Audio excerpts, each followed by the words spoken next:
Welcome back to PT Meal Physical Therapy Podcast, a smorgasbord of fascinating insights and valuable information from Filipino physical therapists about the physical therapy profession and practice.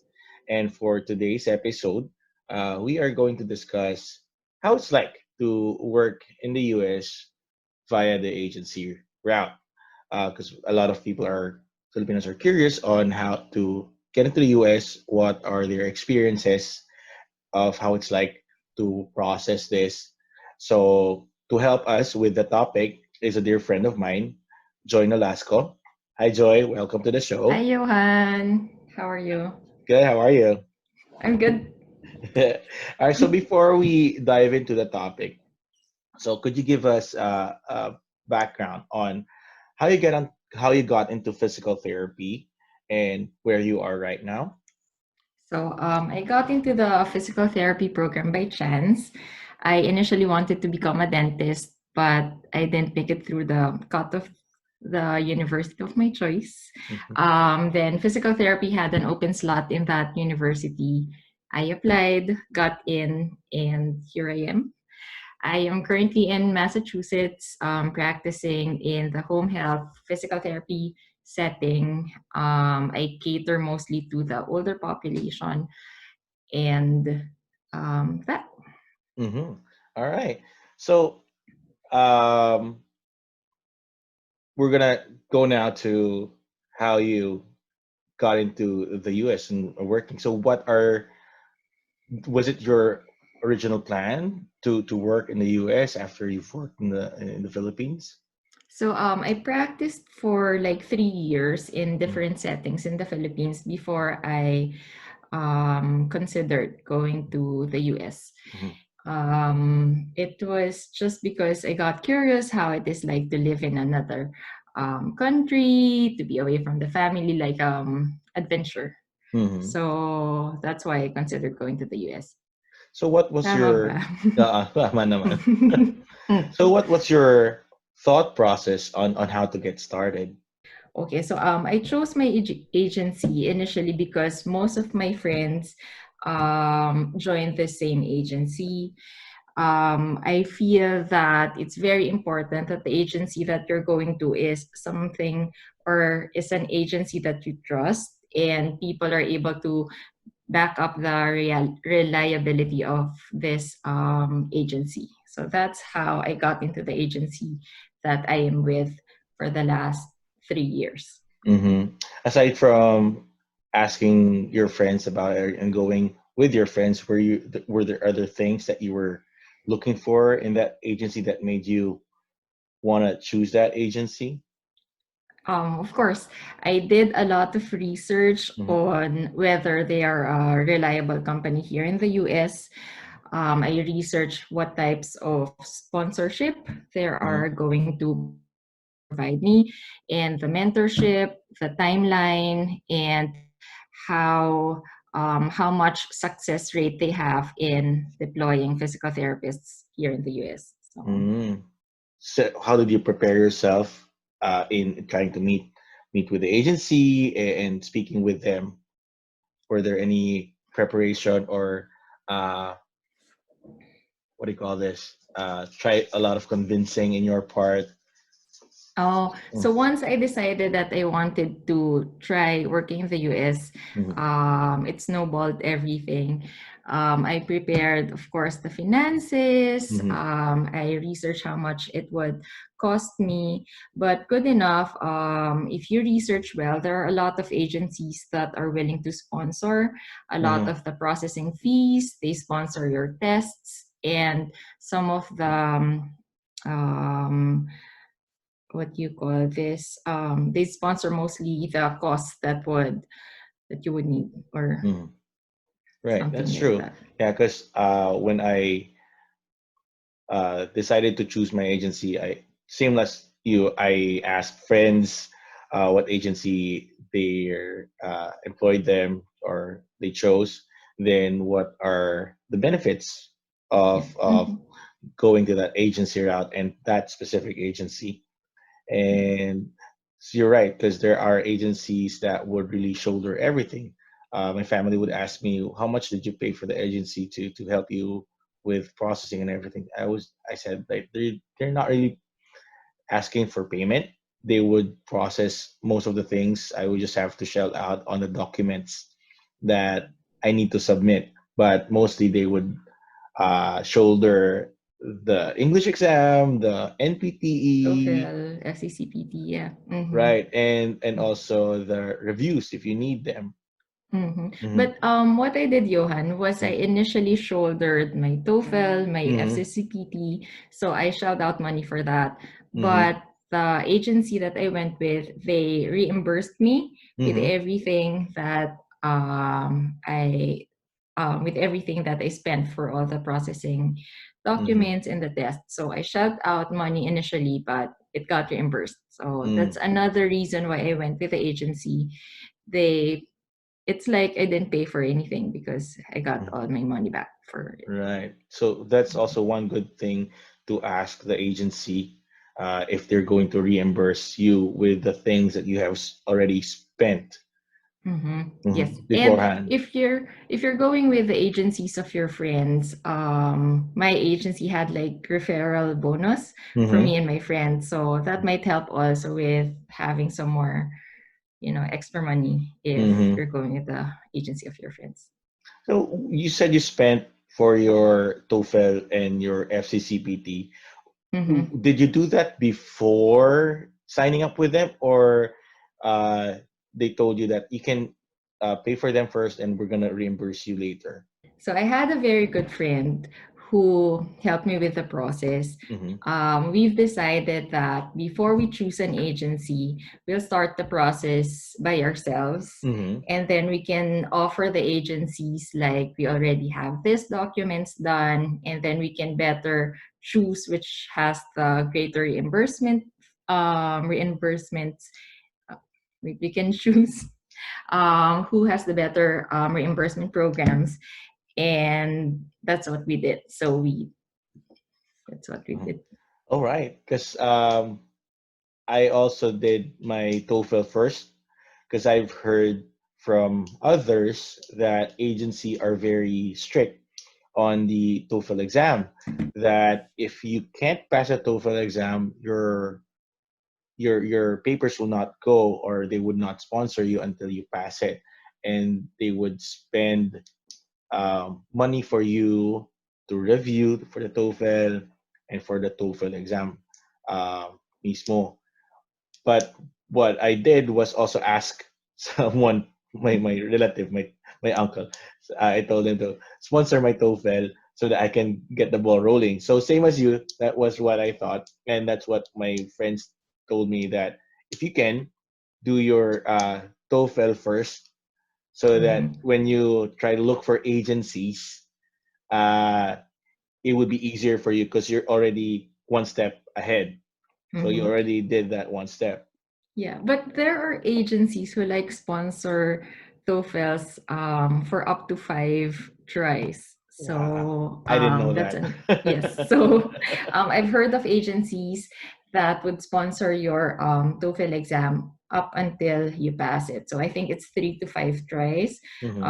And we admit that TOEFL is not a very easy test to pass. So Right. it's a good program for some of the Hmm. agencies that even if you don't pass the first time, they will sponsor your second or third attempts as well. So, That's good.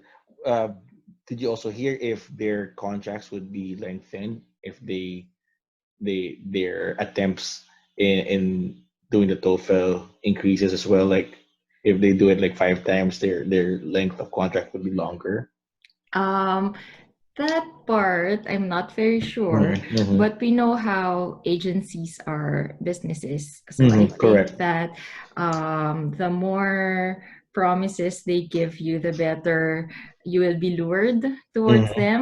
And Mm-hmm. then I think we have to be careful as well for all the things that get covered, because at the end of the day, we know how they want their money backs from us Mm-hmm. as well. So that's Mm-hmm. something to consider.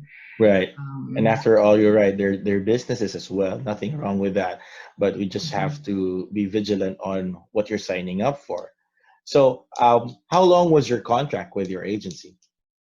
So there are two types of options. There were Mm, two options that was given to me. The first one is my contract will just be 2 years mhm, if my visa was just H1B. mhm, But if they apply for my immigrant visa for EB3 visa, mhm, it would extend up to 3 years of mm. contract. So I went with Wow. the 3 year contract just so I'm not sure what will happen after the 2 years. Mhm. And it's easier or it's better if you have a green card already, you'll have more options. And that's why I went with a 3 year program, 3 year Wow. contract. So right at the get-go, you were already offered with that two options. Um, Not right at the get go. So the first time when I signed up, it was a 2 year program Mm-hmm. with an H1B visa. But on my first year, I wasn't picked at the lottery. Mm-hmm. So that was when they told me that they will reapply for me on the next lottery, and I could have that option to also be applied for an immigrant visa at the same time as the H1B, but my contract would be a 3 year contract. So, I see. So after mhm. not being picked in the lottery, that's when they laid out that option. Yes. So how Mhm. long did it take from you to sign up with them to actually leaving the US for the Oh, US? I took my NPT exam July 2013. Mm-hmm. I didn't get picked for the lottery for 2014. Mm-hmm. And I also didn't get picked for the lottery for the 2015 Mm-hmm. lottery picking. But 2016, that's when I was lucky enough to get picked. And October 2016, I moved to Maryland first with Right. an H1B visa. Mhm. Right. So our stories are not different because I took the exam 2014 Mhm. March, and I believe the submission of the application for H1B is at April 1st. That's the April. opening. Mhm. So 2014, I passed an NPTE. April 1st, they submitted it for H1B. I wasn't picked. They submitted it again 2015. I wasn't picked again, but that's when they asked me I wanted uh, if they can pursue or file me for a green card. And I Mhm. didn't know that was an option back then because I'd Mhm. never heard of that. So I just said, "All right, you can go. Do I have to pay anything?"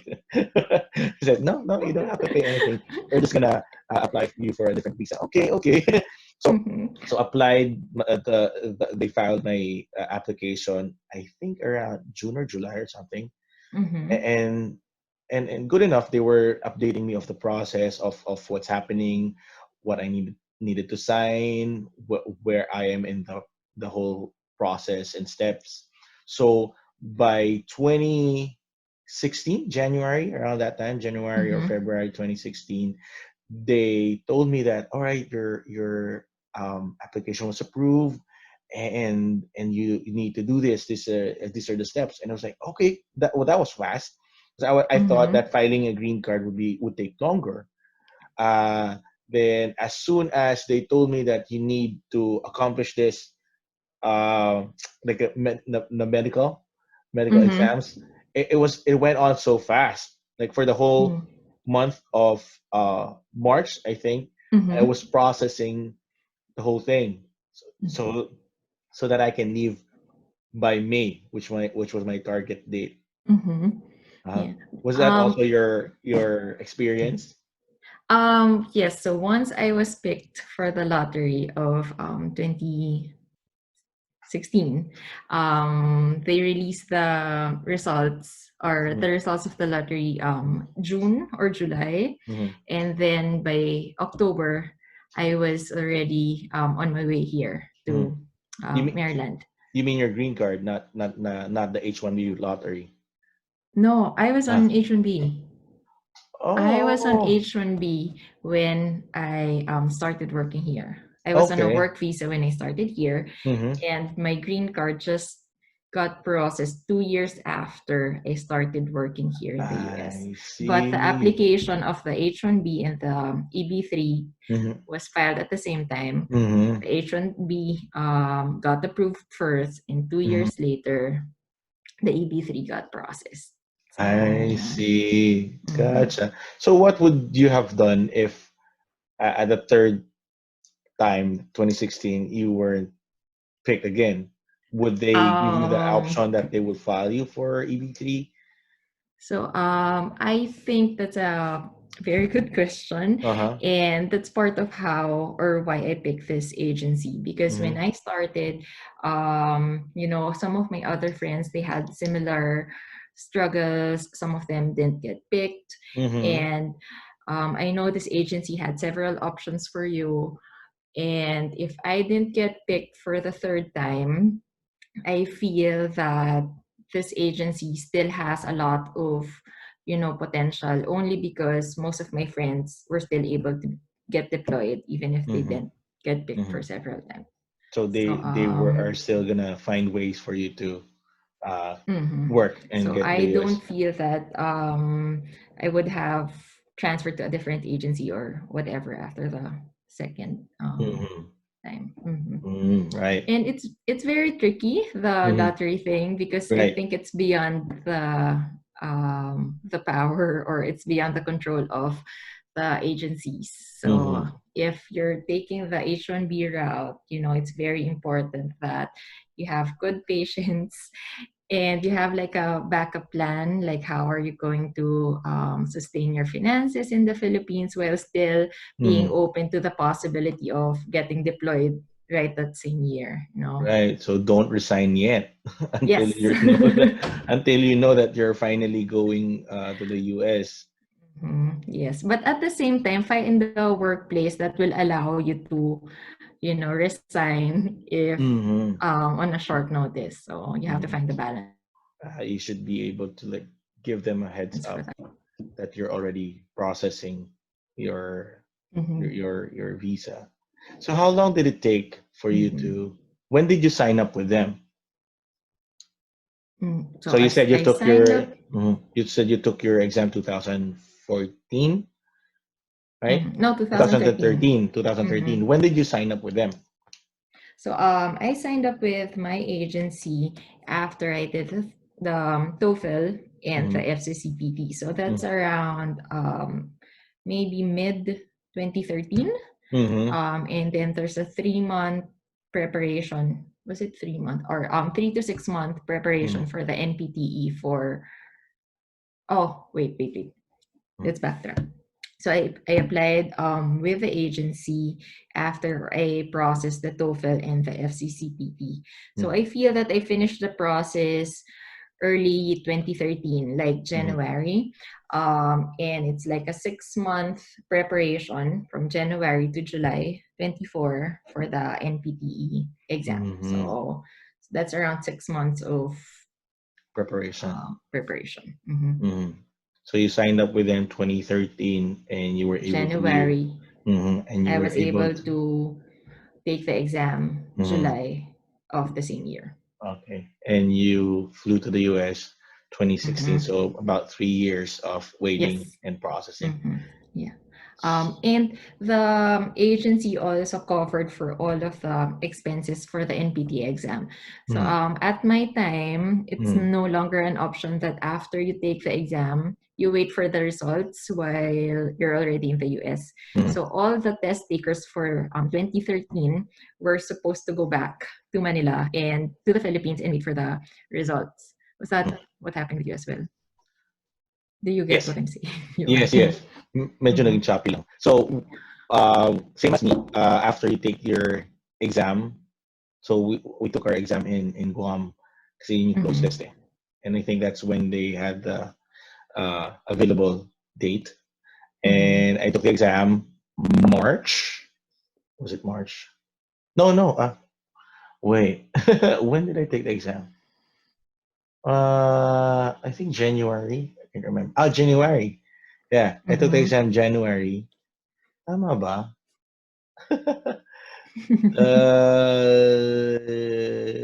yes, I Uh, took the exam January. Ano ba? Yes. So I took the yeah. exam January 2014. Mm-hmm. January 2014. I think so. January 2014.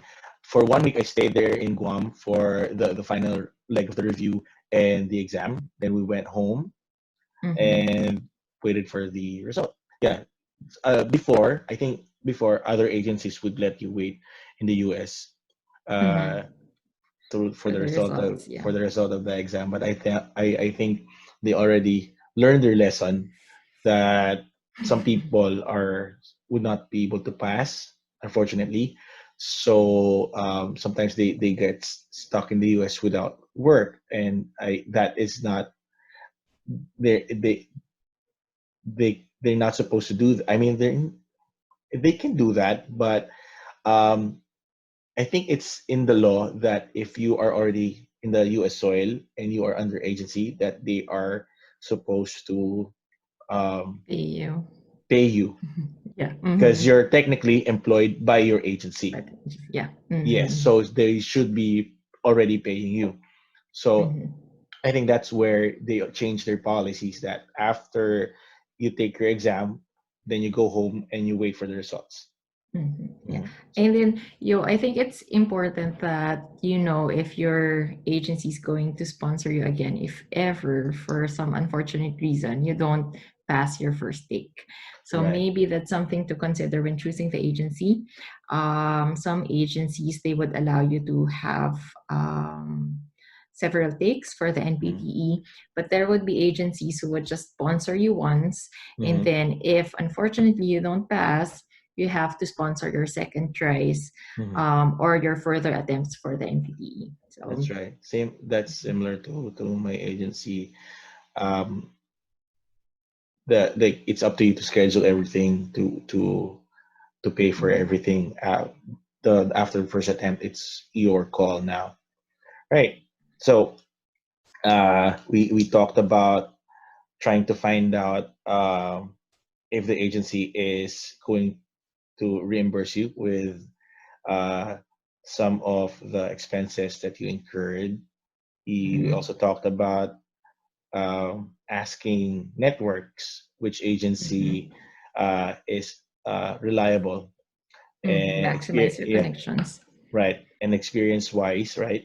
And we also talked about the options of agencies that are offering if they're gonna sponsor you with just a working visa, or is there an option for you to uh, leave with the green card? So that's also something Mhm, that our fellow physical therapists might want to look for. And also, last one was if they're going to sponsor the succeeding attempts in uh, in your TOEFL or in your NPTEs. Mhm. So, what are the other things that you look for or considered in choosing the agency? So the other things, these other things are already in hindsight. These are the things that I didn't really put much thought of or much thought in when I applied for my agency. Mm-hmm. So I think it's equally important to research on Mm-hmm. how the agency is after you have passed your NPTE and once you transition to the US Mm-hmm. already. One of the problems I encountered is that I wasn't prepared financially when I first came to the US. I was banking on my agency to provide all the additional, we call it the transitional, what do you call that? They have like a bonus for you to set up Mm-hmm. Sign in your bonus. transition phase. Yes. It's not more, it's more of a transitional bonus. So Mm-hmm. it's like a certain amount of money that Mm-hmm. will help you like jumpstart your apartment, your Mm-hmm. car. I was banking on that when I first came here in the US, but it would be perfect if you prepare an emergency contingency for yourself. So, um, you know, so that's one. So be prepared. Mm-hmm. Wait lang, I don't feel I'm answering the question. Tama naman eh. Um, Tama naman eh. So tama. Okay, after so you've passed, tama. So mhm. did they tell you to? Did your agency tell you?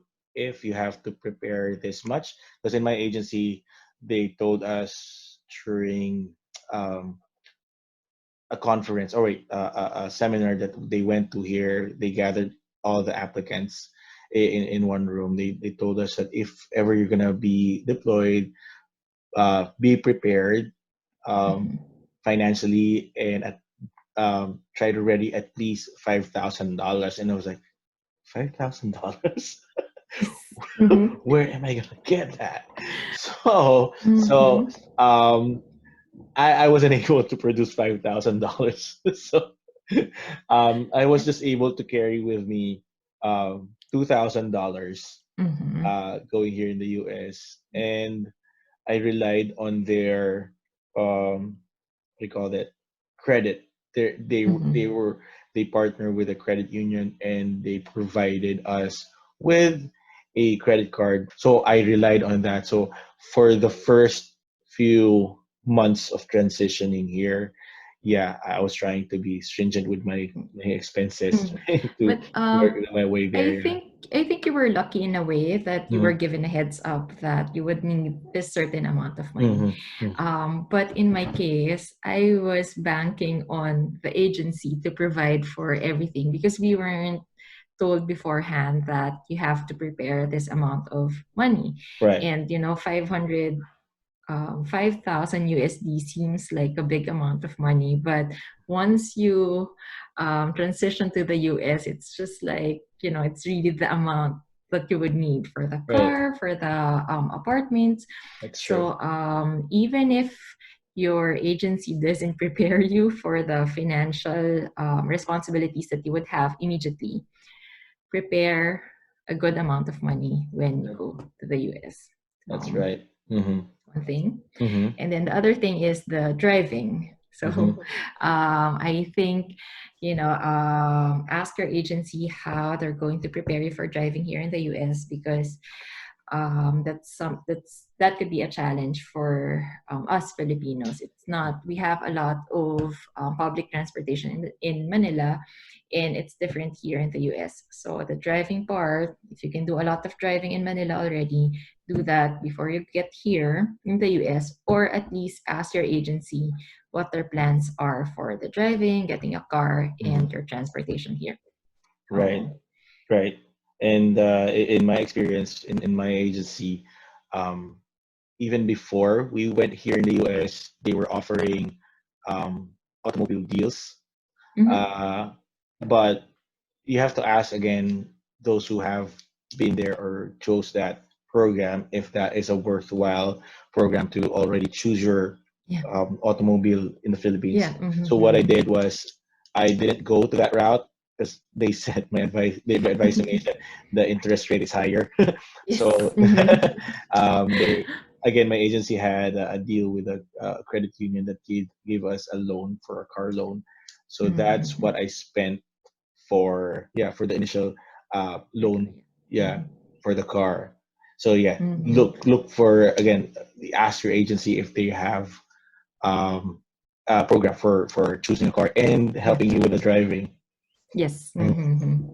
So same with me. Our agency had program. They offered a program for the auto source. We call it auto source. I think so. And yes, so you have to do your research even before you come here because you'll be signing a lot of documents, even while you're even while you're still in the Philippines.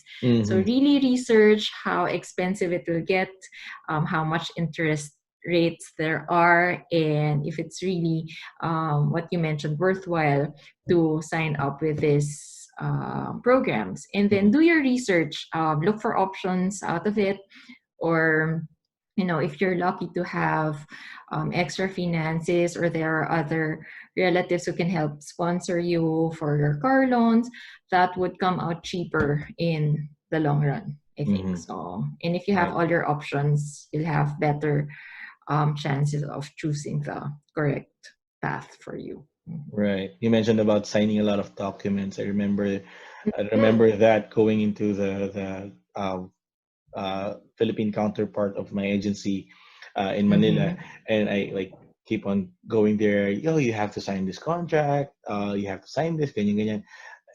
And every time I go there, like I'm dreading the contracts. I don't know. Am I signing my myself to Yeah. the like the devil? Because I Yes, and never. it's usually like 40 pages. Mm-hmm, The mm-hmm. language is a little challenging. It's legal Uh-huh. documents. Yeah, it's really jargon. So if you're not if you're not used to signing contracts, you will be tested when you sign in with an agency. But again, you're right. So make sure that you just read whatever the documents Mhm. they give you. Make sure to remember those documents. And if you're still Yeah, unsure, and keep a copy. Keep a copy for sure. yourself, Just always. to protect yourself. And if you're still not sure, yeah, ask people who have gone to that route. Ask your parents, anyone that has an idea on legal jargon, so that you they can explain it to Mhm. you. Hmm. But Yeah, yeah. and I think it's good to share you how we Mm-hmm. have some friends who had signed on different types of documents. Like we'll go back to agencies as being business, Mm-hmm. having business background. So we have some friends who would sign a certain contract, and then they won't read through it as much, and then they would sign what they thought was the same contract, Mm-hmm. but there are certain stipulations that have been changed, like the number of contract hours, or um, you know um, or they would have less support, less financial support, so you Mm-hmm. really have to look at the documents that you're signing and make sure you agree to whatever is Mm-hmm. there, because And it's binding. right, and it's the same. Yeah, because we've heard of stories that some of our fellow physical therapists would sign something in the Philippines, then signing Mm-hmm. something again in the US, but yeah, reflecting different contract hours. So contract hours Mm-hmm. is the number of hours that you have to stay with the company. So yeah, but make sure that they're the same. Make sure that you have the copy of the original papers that you signed, Mm-hmm. and you fully understand what you're signing, so that in the end, you understand, or you know what you're signing up for. Mm-hmm. Yeah, And we totally talked agree. about also the contract hours. So Mm-hmm. you also have to, for them, they have to also consider, is there a way to shorten the contract hours?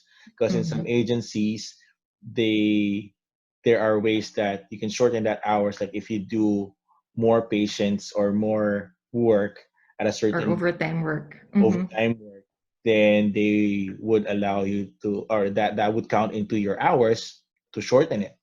And Mm-hmm. also, like, you also have to ask which setting you're gonna go into, so at least Mm-hmm. that Yeah. you have an idea Yeah. that you're going into this setting, or this setting, or this Mhm. setting. In my case, they were asking me which setting that I would prefer going, Mhm. That's good. or and also they asked me which state I wanted to go, or do I have a state that I'm more comfortable with? And back then I was Mhm. just like, I just want to go to the US, so it doesn't Yes. matter. Mhm. It doesn't matter.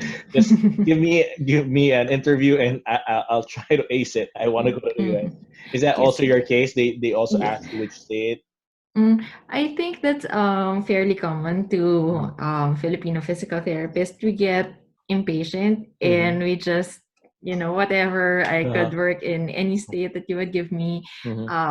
But I didn't have that luxury of choosing which setting and state they Mm-hmm. would assign me in. So in my contract, in check their contract, they said that I should be amenable, or I should agree to whichever setting, whichever state that I get assigned to. So, Mm-hmm. regardless if I like that state or not, Uh-huh. if that's where the work is, Mm-hmm. I have to um, accept that job position. Otherwise, it would be against my contract or Right. Well, so they asked me just because they want to consider my feelings, but they said that they said that it's not going to be a guarantee that if you want to go to that state, you'll be assigned there. No. So that what they did was gave me multiple interviews. I had uh, one interview in Texas, and I had two interviews in Maryland, different facilities, and the one in Texas and the other one in Maryland are the same companies, and the other one in Maryland is the company that I went to for when I went to the U.S. So at that point, I wasn't sure how it really worked. I mean, like I thought coming here, I before coming here, I thought that it's like the Philippines that you have one license, physical therapy license for the whole for the whole U.S. um, because they're giving me Texas and Maryland. It's two different states.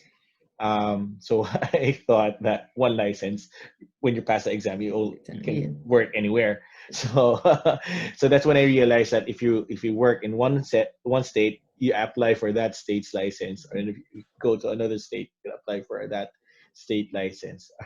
Yeah, but same with me. My original license was I think it was Florida or Texas Uh-huh. license. I can't remember, Mm-hmm. but the job offer that I received was a Maryland Mm-hmm. company, Mm-hmm. and because I just really wanted to go to the US, I didn't know that you have to wait for the transfer of, we call it the transfer of jurisdiction from Mm-hmm. Texas. You have to wait for a month Mm-hmm. before you get the approval of Maryland, Uh, and that's something to consider as well. So if um, that happens to you, it would be good if your agency is really trustworthy and they know what they're doing. And if they're honest, they mm-hmm. would tell you how the process goes. And Mm-hmm. yeah. Right. um you said that we as Filipinos just want to go to the US. I remember Yeah. that before signing up to my agency or my previous agency, I went to a seminar on one agency. They said that they were trying out sending physical therapists, so that we will be their first batch supposedly. And I was like, okay, I'm excited.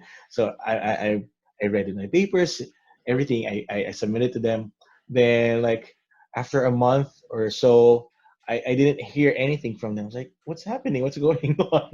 So I tried to contact them, and they said, oh, we stopped doing it because it was too hard.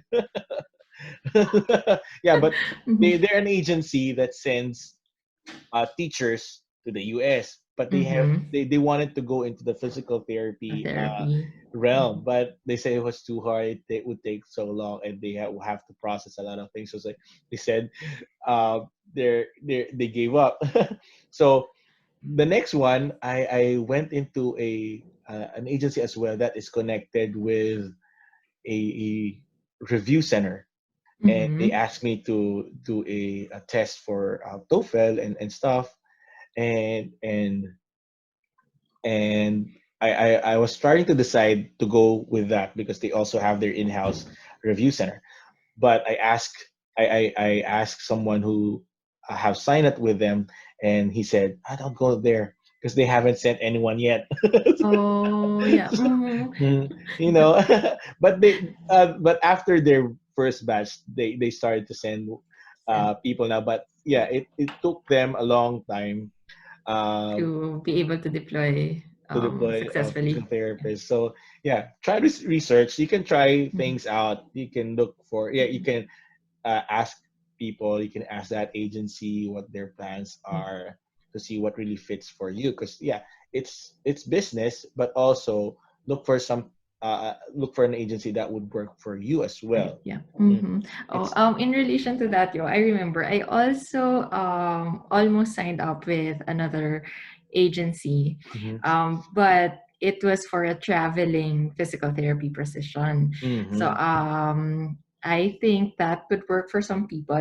Traveling physical therapy position would be, several short-term assignments mm-hmm, on different states or different mm-hmm, facilities. mm-hmm, But I went with a longer term contract, not really longer term contract, but longer term assignments. Mm-hmm. So I think that worked better for me Mm-hmm. because even though I really like to travel, I want to set up a base, a home base wherein I can acquire some of the things. I could set up my apartment, Mm-hmm. and that might be something to consider.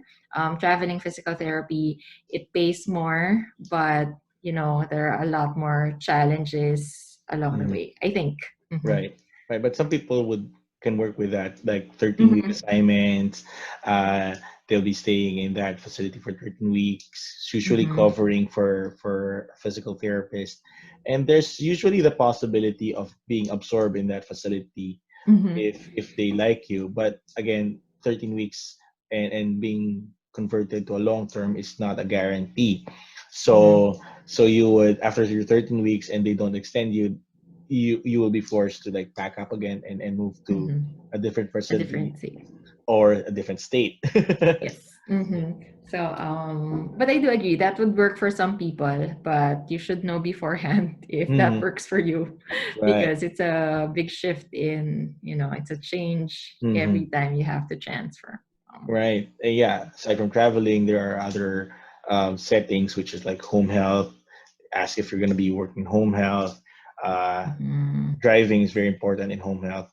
Ask if you're going to Mm-hmm. be in an inpatient Yeah. setting, outpatient setting, Hospital and setting. hospital Mm-hmm. settings, right? And there are even some school settings Mm-hmm. in the pediatric population. So I'm not sure if that's as popular right now, but most of our friends were usually in the older population Mm-hmm. setting. Um, Right. yeah. So we've heard from other friends that um, some horror stories of Yes. going the US. Mhm. Some people are after they get in the US, they go straight to work without Mhm. any transition, without any help. Some people are just I don't want to say dump, but seems like it. They were Abandoned. Yeah. abandoned in, okay, you'll be taken to this one, it's up to you to look for your apartment, it's up to you to look for everything, we're gonna pay for Hmm. your hotel for 1 week, but it's up to you to fend So, for yourself. So how was mhm. your experience with your company in Mhm. transitioning here once you step into the US soil? Yes. So once I got here in the US, I was sent to it's sort of a remote remote town, not as Mhm. remote, but it was like I spent a night in a big city. It was Washington DC, and then the very next day we drove 3 hours to a smaller town in the East Coast, and I was left in a hotel. How you described it, I was left in a hotel, and I was asked to look for an apartment by myself. Of course, there would be some suggestions on which apartments to look for, but I feel I did not get the transitional support Mhm. that I feel I would have preferred or wanted, because it's very hard to be like abandoned in a place that you don't have anybody Mhm. you only connect with your agency through emails Mhm. or calls, so find an agency that will help you transition well. Mhm. And I think you had a good experience with your transition. I Yes. feel I always compare my transition to your transition. And I was just very lucky that there are a lot of Filipinos in Mhm. the town that I was assigned to. Mhm. And but everybody had a different experience with a transition. Yours was better, yo. I would say I was lucky enough to be in that agency. Before, I've heard that agency um, wasn't doing well, but they were Mm-hmm. deploying therapists. But I think they've learned their lessons and they've improved their process. So when I the first time I got in the US, I went to the headquarters of that agency in that state, and they housed us for original plan was 2 weeks. So 1 week Mm-hmm. of well, they call it cultural transition, which in where they teach you um, what's the difference of the culture in the US, Mm-hmm. and they would help you set up your bank. They would help you set up Mm-hmm. your um, driver's license. They would also help you search for your car, Mm-hmm. even though if you're going to a different state, you will do Mm-hmm. your transactions in that home base, and they would also help you look for your apartment, even though Mm-hmm. you're far away from your assigned state. Then the second week is the clinical transition, wherein they help you understand the mechanics of how to work here in the US. So Mm-hmm. like billing, like treatment, like assessment. Would it be the same as in the Philippines, or what are the differences? What do you need to be mindful of? So I felt that if I hadn't gone through that process, I would be lost because I'm someone who doesn't really reach out. Mm-hmm. So I think I would be lost. So also, Mm-hmm. thankfully, the well, where we're assigned to was also filled with a lot of Filipinos who are willing to help out. So Mm-hmm. the transition is somewhat made it easier. So Mm-hmm. yeah, I feel for those who are assigned to like remote areas where they don't have Yeah. Mm-hmm. anyone there, or know anyone there, Mm-hmm. or any Filipinos there. So I bet Mm-hmm. it's very hard for them. Yeah. Mm-hmm. So yes, that's what I experienced, Uh, but I know a lot of other Filipinos have horror stories, but mhm, we are very lucky. I feel that Filipinos are usually good helpers. Like uh, they would help you transition. Just find a good Filipino person uh, in a community, and then usually they help you mm, transition with things. If unfortunately your agency doesn't provide the transition that you need. mm, you need it, yeah. And I thought you were gonna say Filipinos are resilient. And we Well, are. yeah, we will find ways, and worst Mm-hmm. comes to worst, we'll try to find ways, even if we try to reach out to colleagues that are like just acquaintances. Mm-hmm. Usually Yeah. Filipinos here, like if they learn that you just moved here, even though like 2 3 hours away, they would try to help you out if you Mm-hmm. needed that, because we know what it was to start from scratch here, and Yes. Mm-hmm. we know how hard it is. So it's very natural for us to help out.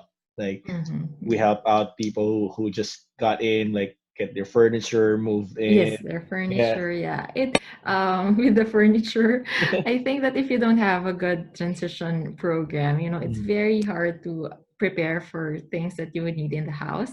So Mm-hmm. like myself and other Filipinos, we'll usually have apartments with no bed or furniture set up That's right. at first. Like, so Right. that's a common story. Like, we would have just an air bed and a Mm-hmm. chair and a table, and you Mm-hmm. really just start from scratch. So that's Mm-hmm. another story. Yeah, my agency would leave, or the transition person, when they took me to where I'm going to be assigned. My transition person didn't leave me until we buy, or we bought a bed. Because Your I bed. yeah, my bed. And I've heard from other stories that, like, there was one time a colleague posted a photo that he was sleeping on a sheet on the carpet Mm-hmm. on the floor. Yeah. So I think that that's what they were trying to avoid again, that Mm-hmm. their healthcare professionals are gonna sleep in the bed. So Yeah. it's not gonna Mm-hmm. be good for their reputation. Yeah. Mm-hmm. So good. So yeah. So make sure that your agency, or what your agency's plan for you after you pass the test. um, would they have any transitional No programs? program for you. Mm-hmm. uh, and make sure that you're aware of the financial responsibilities, coming here in the Mm-hmm. Yeah. US, from your startup money to getting a car, paying for your apartment, because those Getting are things, furniture. Yeah. furniture, because those are things that I don't really think about when I was in the Philippines, because I'm Mm-hmm. living with my relatives, so family, Mm-hmm. so it's not an issue for us. But yeah, and also see if they have any programs for driving, getting you Mm-hmm. started with your bank, knowing your setting, everything. So all in all, how would you say your experience is with the agency? So I feel that during the transition period, it was really, really challenging. Mm-hmm, There are a lot of times that I was asked to do things by myself, which mm-hmm, I'm not very good at. mm-hmm, But on hindsight, as you mentioned, Filipinos are resilient. I mm-hmm, feel that it's a good story to look back on. mm-hmm, If I wanted it a different way, I would have researched a lot more. But um, if you have a good agency, even if they're not very supportive, I feel that you'll still make it. mm-hmm. Yeah. Correct. Yeah. And try to look for, if you're gonna be assigned to a state, the physical therapy, Filipino physical therapy community is small. Mhm. I mean, you're sure that you would know someone there. Oh, I thought you wanted it small because if it's too big of a Filipino community, it can also be It would be overwhelming. crazy. Yes. That's true. No, yeah, I mean the PT world, Filipino PT world is small. Like you would know someone in that state. Mhm. Oh, You yeah. can ask for an advice. Like for in Maryland, we have a lot of like alumni here there in Maryland that I could ask help for. But as you said, that we're lucky enough to be assigned to a community where the Filipinos are very welcoming, and they It's, really mhm. help you out with your Yeah. transition. Do you need anything? Do you? And they introduce you to everyone. Yes, they introduced. We Eh, were very lucky. I think we were lucky with the town, with the location we were mm, sent to for the right, first time. right. Yeah. Mm-hmm. So we're now in the last part of our conversation. It was a good conversation. I think we've tackled a lot of topics that our fellow physical therapists would want to consider if they want to pursue the agency route, if they are Mm-hmm. going to work in the US. So there are a lot of podcasts there, a lot of blogs that would discuss the steps so that they can just research that. But for us, we've given them our experience and what are the things that uh, uh, we what do you call, we wished we knew back then when we started. But yeah, so as what do you call this, closing, I have just three questions. So Mm-hmm. uh, it's not really uh, it doesn't really what do you call this, talk about what we've been talking about here, but as you as a physical therapist in your practice, in your practice in the US, here in the US or in the Philippines, um, who do you consider as your mentor that help you with your practice from Physical therapy. in Oh, physical it's, therapy? is Hmm. this your surprise Surprise question? question. Really, really off topic. Pero I think it's something that really would what do you call this, affect us in our practice, like with whoever we look up to or we admire. Mhm. Mm-hmm. Yes. So, I think that's a challenging question Mm-hmm. because, I mean, on the spot, I can't think of a mentor or somebody I really look up to Mm-hmm. um, as a physical therapist who's in the home health setting or who's in the path that I'm trying to take. Mm-hmm. But if there are like good support systems, maybe it would be friends Mm-hmm. who have been here longer than I am. There's Mm-hmm. nobody specific Mm-hmm. that I can think of, but I think I would be able to carve my own path.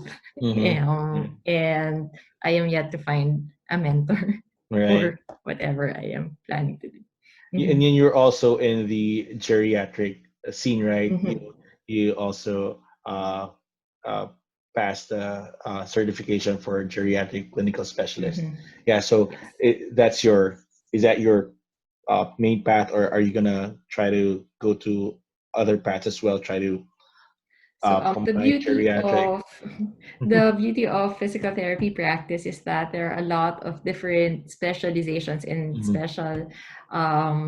There's already a specialization for geriatric, but there are other subspecializations in that geriatric Mhm. population. So I Mhm. think um, what was the question you so I think that's the path that, yes, I do agree that I do believe this is the path that I will be taking. I really like geriatrics because more for a personal reason that my parents are starting to be in the geriatric population, and I really want to apply good quality of life, to study how it is to provide for good quality of life for older people, mostly because I love my parents so much and I want to apply it to them. So, Right.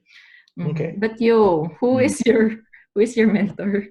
Have you My man. answered this question before? No, honestly, no one's asked me that yet. But yeah, I know that it's a hard question to answer on the spot. Mhm.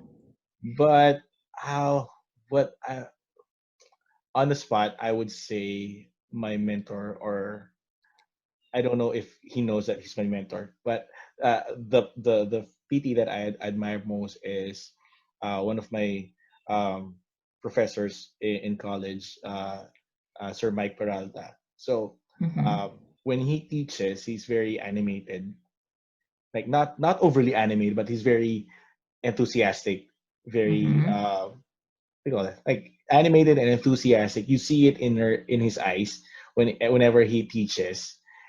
There's a spark in his eyes that's very excited to for you to learn what he is teaching you, and and um, in case that us as students don't understand what he's saying, he would try to simplify it more for us to understand, or relate it into a different uh, related to a different thing that it's easily digestible. So for for for a person to be able to like manipulate the lesson, or turn it around to make it easy, it is something that I dream to become.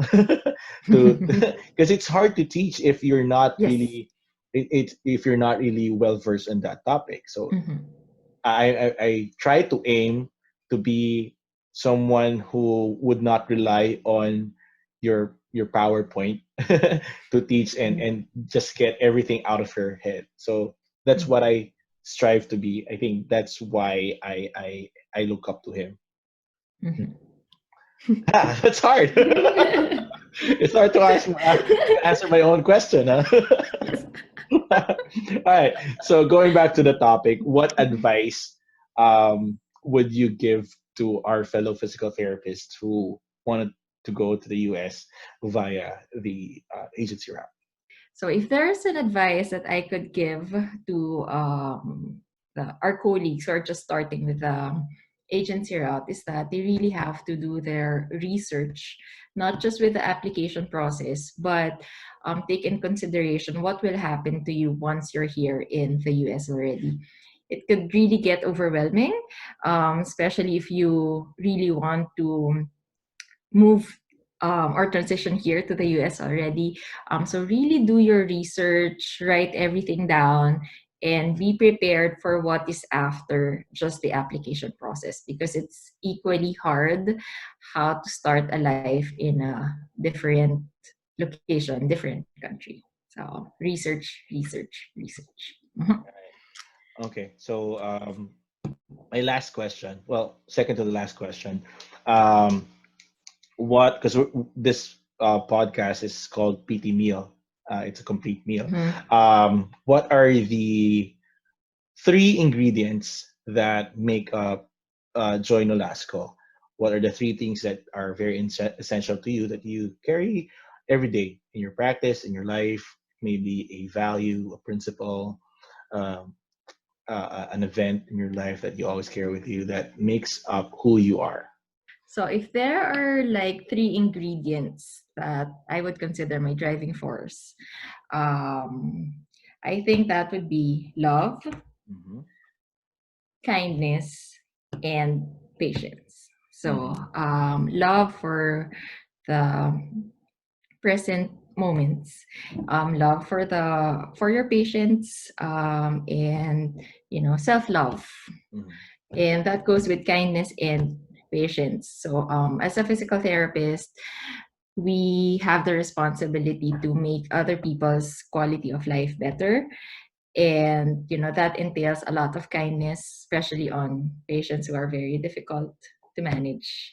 So you have to be kind to everybody, and patience as well, that everybody is having a different path. You cannot compare yourself to anybody else. Other people would really be ahead of you, or others are behind you.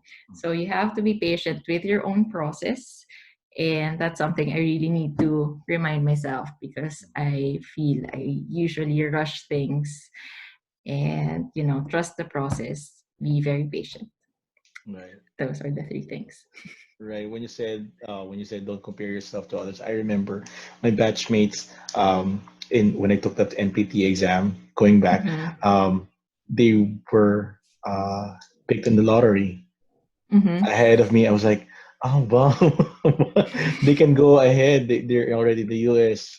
And I was like, oh, when can I get picked? When can I go to the US? But yeah, he said trust the process. There might be good things waiting for you. So they went ahead with a working visa, and luckily for me, I went ahead with a green card visa, which I did. So therefore, I didn't have any problem of like transferring working visas or problems with waiting for an employer to sponsor me with the working visa. So, right, that's good. Yes, That's good advice. yes. Love, But kindness. you, Mm-hmm. just for curiosity, Mm-hmm. what would be your three ingredients? Why are you giving it back to me? I'm the host here. I want to know, we've been friends for some time now, and it's different when you're doing a podcast, but I uh-huh. want just, to know what your three ingredients are. hmm Well, that's hard. All right, well, I'm gonna answer that. My three ingredients would be um, what do you call this? Being happy. Being Mm-hmm. happy. They said that happiness is so overrated, but happiness really comes from you. It doesn't have. It shouldn't come from anyone else. You can be happy even though you have a lot of problems. You can be happy even though you're bored. So happiness would be a state of mind. It. I don't want to say that it's false happiness or false optimism, but just be content. Happiness is being content, being alive, being Mm-hmm. be able to live another day. So that's one. Um, truth would another ingredient of mine would be. I always believe that there are that things happen for a reason. Mm-hmm. That if you don't get the things that you would like now, it may come later or it may come Mm-hmm. in a different form. So that's another thing. What ingredient is that? That's an ingredient. Ano siya? Preparation. Preparation, probably. What did I say? Mhm.